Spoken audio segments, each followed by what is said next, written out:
నాకు పైల్స్ మీద కొన్ని క్వెషన్స్ ఉన్నాయి. అది ఎంతవరకు నిజమో కొంచెం చెప్తారా? యాహ్! ష్యూర్. సో, పైల్స్ అంటే పెయిన్ తప్పకుండా ఉంటుందా? నో అండి. పైల్స్‌లో 2 టైప్స్ ఉంటాయి. పైల్స్ అంటే హెమరాయిడ్స్. ఇంటర్నల్, ఎక్స్‌టర్నల్ అని 2 టైప్స్ ఉంటాయి. ఇంటర్నల్ హెమరాయిడ్స్ అనేవి యూజువల్‌గా painless. Only external haemorrhoids painful ఉంటాయి.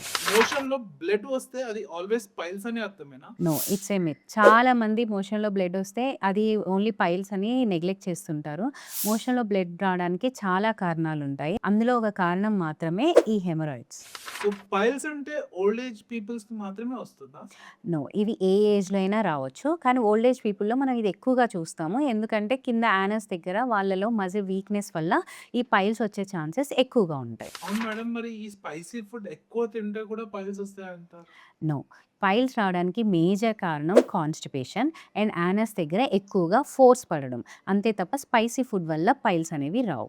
పైల్స్‌కి సర్జరీ కంపల్సరీయా? హెమరాయిడ్స్‌లో గ్రేడ్స్ ఉంటాయి. టైప్ 1, 2, 3 అండ్ 4 అని. ఆ గ్రేడింగ్‌ని బట్టి సర్జరీ అవసరమా లేదా అన్నది డాక్టర్స్ డిసైడ్ చేస్తారు. అన్ని హెమరాయిడ్స్‌కి సర్జరీ అవసరం లేదు. మ్యామ్ మరి నేను లాంగ్ టైమ్ కూర్చొని వర్క్ చేస్తా. అయినా పైల్స్ వస్తాయంటారా? యెస్. లాంగ్ టర్మ్ సిట్టింగ్ పోస్చర్‌లో ఉండే వాళ్ళకి పైల్స్ వచ్చే ఛాన్సెస్ ఎక్కువగా ఉంటాయి. ఎక్కువగా కూర్చొని ఉండడం వల్ల మన బేస్ మీద ప్రెషర్ అనేది ఎక్కువగా పడుతుంది. ఆ ప్రెషర్ ఎక్కువ అవ్వడం వల్ల ఈ యానల్ వీన్స్ అనేవి ఉబ్బి హెమరాయిడ్స్‌గా వచ్చే ఛాన్సెస్ ఉంటాయి.